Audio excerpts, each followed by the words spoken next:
Na segunda sessão, ele vai falar sobre a transição da filosofia moral popular para a metafísica dos costumes. Kant vai iniciar a sessão argumentando que a razão prática comum dificilmente consegue distinguir uma ação que foi praticada por dever e uma ação praticada motivada pelos seus efeitos. Por isso, ficaria duvidoso o julgamento da mesma no que concerne se ela constitui um ato moral ou não. Então, ele vai argumentar que, por esse motivo, os filósofos sempre atribuíram o agir humano aos atos utilitários e egoístas, embora admitissem que a razão fosse autônoma para identificar a necessidade conceitual da moralidade. O advento de uma metafísica dos costumes, como transição da filosofia moral popular, se baseia substancialmente na necessidade da lei valer para todo ser racional em geral, e não somente para os homens. Homens que, à época de Kant, viviam num tempo de ceticismo, rejeição à metafísica. Né? Segundo Kant, é impossível determinar por experiência empiricamente um caso sequer em que a máxima de uma ação, mesmo conformada com a lei, tenha como fundamento exclusivo uma moralidade com base no dever em si.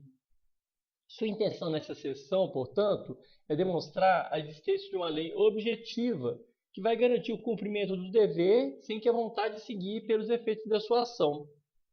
Dessa forma, a razão pode e deve determinar a vontade humana, a partir de motivos a priori, mesmo que as ações efetivas sejam feitas por inclinações empíricas que contradizem a sua vontade determinada pela razão.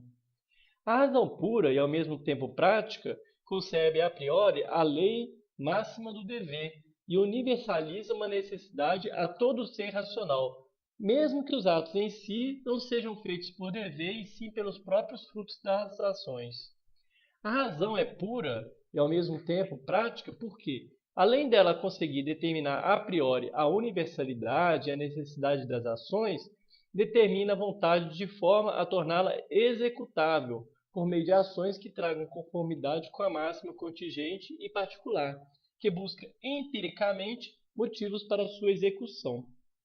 Portanto, a ação, se não for feita por dever, é de forma prática conforme o dever, pois seu fundamento está assentado num princípio a priorístico. A razão pura nos mostra com clareza que, para ser universal e necessária a todo ser racional, uma ação não pode ter base no que é contingente e particular. Logo, mesmo atos justificados pela experiência têm sua origem em sentimento de dever anterior, que não se baseia no fruto da ação e se estabelece em si mesmo de forma a priorística, através de uma vontade determinada pela razão pura prática. É de todo o preceito filosófico extraído da razão prática, em conformidade com os princípios identificados a priori, que se torna possível estabelecer uma metafísica dos costumes, que coloca esses preceitos de forma a serem seguidos. Essa metafísica dos costumes está acima de toda antropologia. Teologia e física se assentam num conhecimento filosófico abstraído e fundamentado a partir da razão prática, que age de acordo com princípios puros e anteriores a qualquer experiência. No entanto, o homem, por viver dentro da contingência e da sua subjetividade e particularidade, tem sua vontade também influenciada pelas inclinações instintivas contingentes e singulares. Dessa forma, segundo Kant, a razão não determina suficientemente a vontade. Esta é que se coloca numa encruzilhada entre o que é necessário universal e o que é contingente e particular, isto é, entre o formal e o material.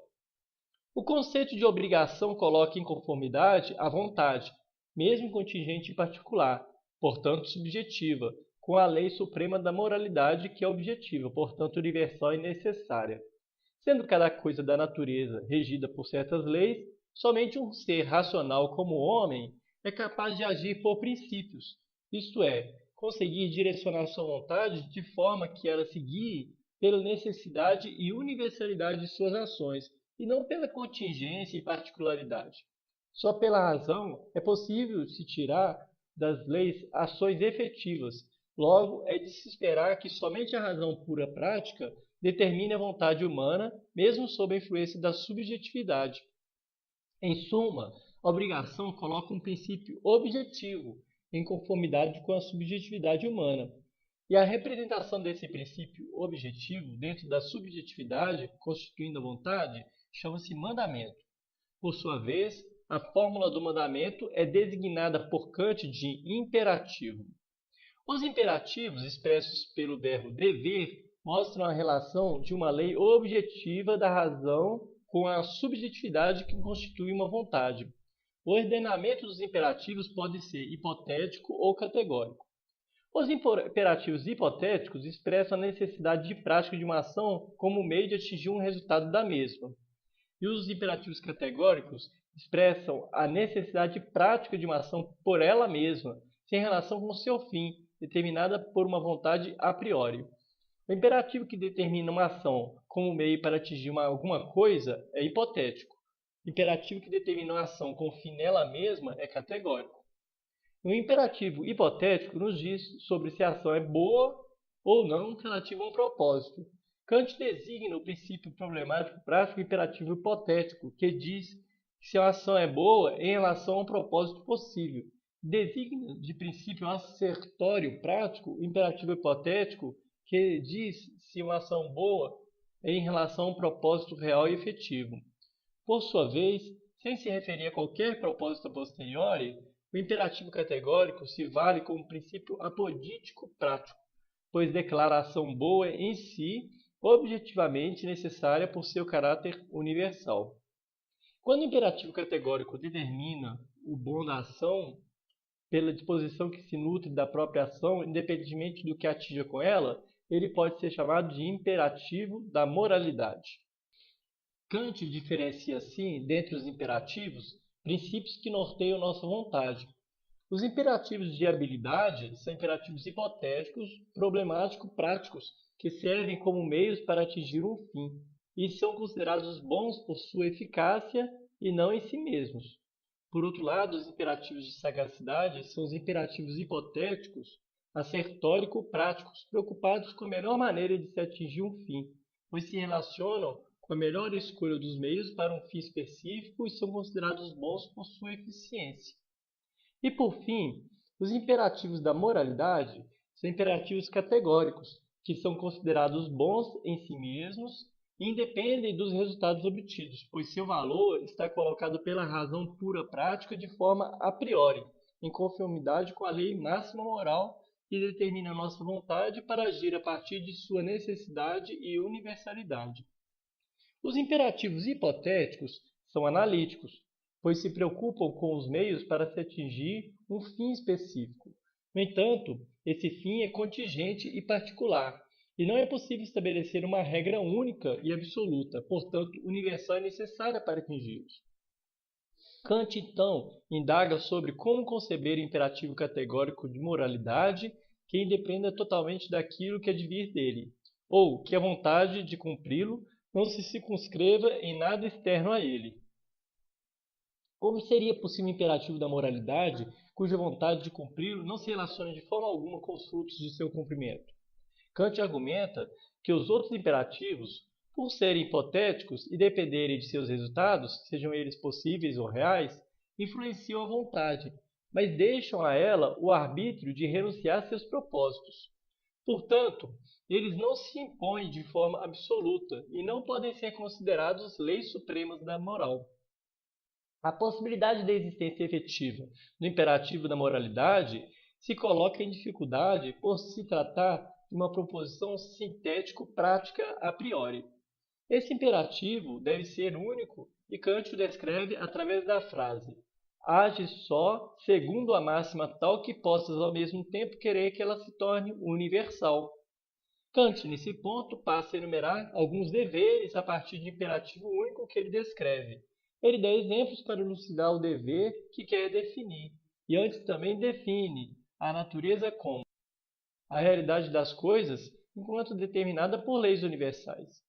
Os deveres abstraídos dos exemplos dados por Kant podem ser resumidos nesses quatro: preservar a vida acima do amor próprio, comprometer-se somente com aquilo que intenciona cumprir, desenvolver o máximo de suas potencialidades e talentos e promover o bem-estar a todos. Kant argumenta a favor desses exemplos como deveres extraídos do imperativo da moralidade, através de situações hipotéticas em que se pergunta sobre a melhor atitude a ser assumida, com base em sua universalidade e necessidade. Toda ação que não seja desejável, torná-la uma lei válida para todos os seres humanos, não é uma ação moral. Logo, teríamos o dever de não praticá-la. Ao contrário, toda ação que seja desejável, que se torne uma lei válida para todos os seres humanos, é uma ação moral.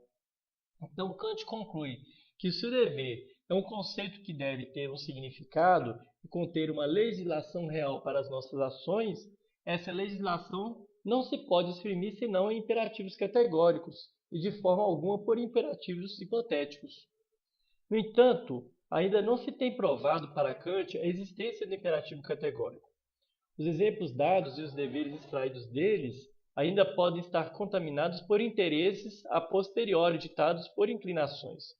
Para garantir a demonstrabilidade da existência do imperativo categórico, ele lança a seguinte questão: será ou não uma lei necessária para todos os seres racionais a de julgar sempre suas ações por máximas tais que eles possam querer que devam servir de leis universais? Kant argumenta que, se essa lei existe, ela tem de estar atrelada de forma totalmente a priorística ao conceito de vontade para um ser racional.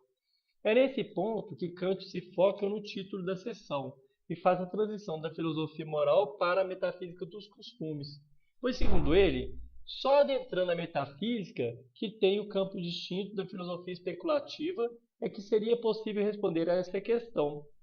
A metafísica dos costumes trata da lei objetiva prática, da relação de uma vontade consigo mesma, enquanto essa vontade se determina tão somente pela razão e, portanto, destituída de toda relação com o empírico, para determinar o procedimento por si necessariamente a priori. Sendo princípios representações das leis que são subjetivamente necessárias, a vontade é a capacidade humana de escolher, pois só o homem age por princípios. Por isso, Kant diz que a vontade é concebida como a faculdade de se determinar a si mesma, agindo de acordo com as representações de certas leis. Se para Kant a vontade sempre age por princípios, quais seriam então os princípios determinados pela razão e que seriam válidos a todos os seres racionais, de modo a se configurar como imperativos da moralidade e determinar nosso modo de agir e assim garantir a boa vontade?